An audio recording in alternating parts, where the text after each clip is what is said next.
चिल्ला सकता।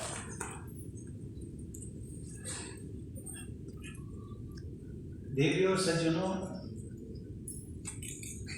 उनको पद्मश्री पहले मिल चुका था और ऐसा संयोग बना कि जब मैं यहाँ से 2017 में गया, राष्ट्रपति बना, तो उनको 2018 या 19 में शायद संभवतः उनको पद्म भूषण से सम्मानित किया गया।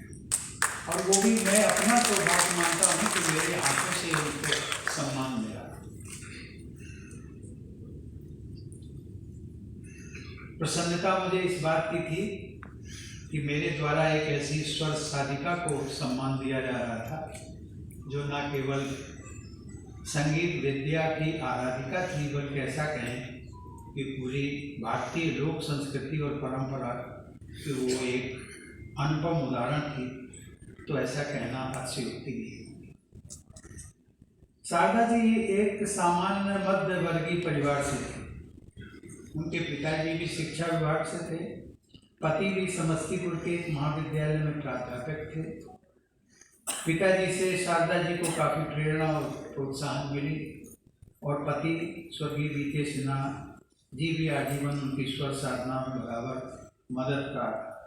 और मैंने देखा है उनका बेटा अंशुमान, इस पर वो बहुत, जो मैंने बात किया था, इस पर वो स्वर साधना में इस बच्चे पर, पहले तो बच्चा ही था, अभी भी बच्चा ही है, इस पर बहुत निर्भर करती थी। और जब तक मैं यहाँ रहा, मुझे याद है कि लगभग 1.25 वर्षों में मैंने उनको, जो हमारे यहाँ पर राजेंद्र प्रसाद भवन, शायद हाल बना हुआ राजभवन में, उसमें मैंने 4-5 बार उनको बुलाया। उनकी स्वर साधना का मैं इतना दीवाना तो नहीं कहना चाहिए, लेकिन स्वर साधना के प्रति इतनी कुछ लगाव था कि मैं उनको बार बार सुनने के लिए, और उसके लिए मैं दिल्ली से अतिथियों को बुलाता था। सहयोग से मुख्यमंत्री जी भी आते थे, आपका यहाँ का मंत्रिमंडल वो भी आता।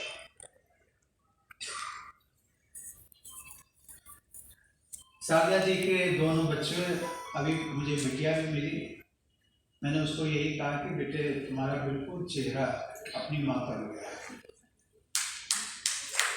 आज जब मैंने इनका चित्र देख रहा हूँ, ये शारदा जी खड़ी हुई है, बिल्कुल अभी ऐसा लगता है कि जैसे कि अभी किसी को, मतलब आप एहसास नहीं कर सकते कि वो हमारे बीच में नहीं है।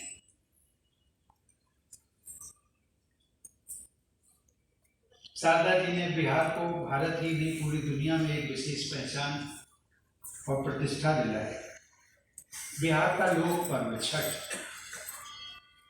का तो जैसे वो पर्याय बन चुकी थी।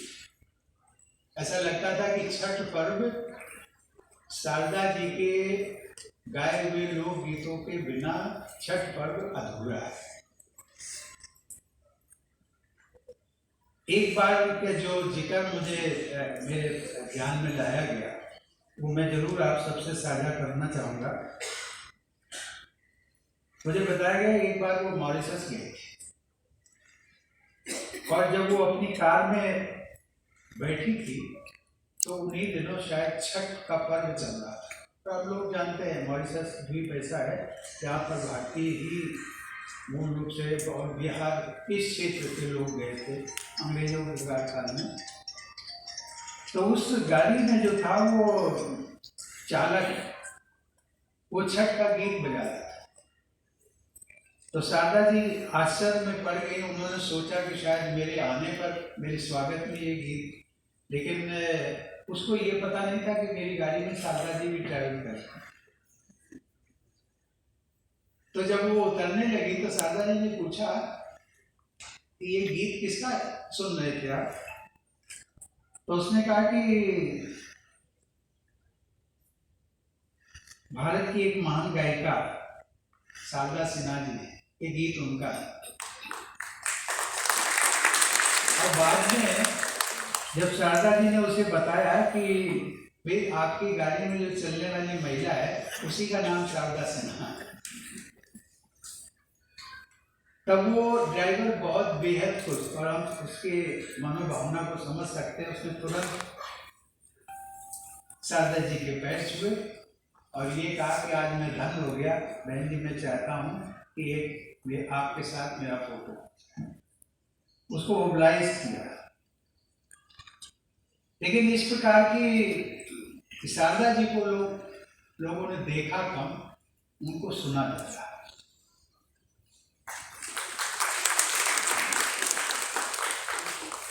और अभी जो छठ पर्व हम सब ने पूरे देश में मनाया गया, विशेष करके बिहार में उनके स्वर्गवास के बाद, बिहार में कई छठ घाटों पर उनकी तस्वीरें रख करके छठ व्रती हमारी जो बहनें थी, शारदा जी की पूजा अर्चना भी की और उन्हें पुष्पांजलि आदि अर्पित किया।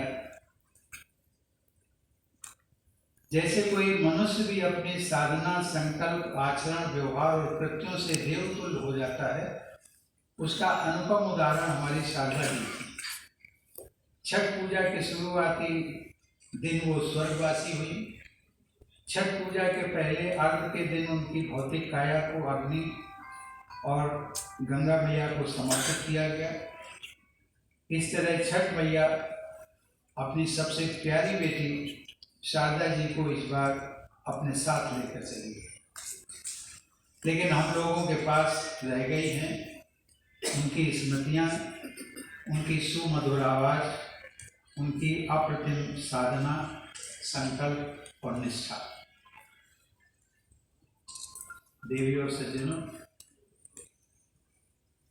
शारदा जी को 1991 में पद्मश्री सम्मान मिला, जिसका मैं जिक्र कर रहा था। 2018 में पद्म भूषण।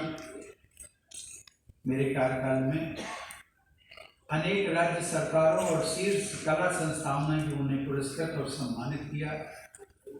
ये सभी सम्मान एक तरफ, मगर दूसरी तरफ जब हम भारतीय लोकमानस में व्याप्त उनकी अद्भुत और अनूठी कला साधिका की छवि को निरखते हैं, तो हमें ये एहसास हो जाता है कि वो सचमुच कितनी महान थी।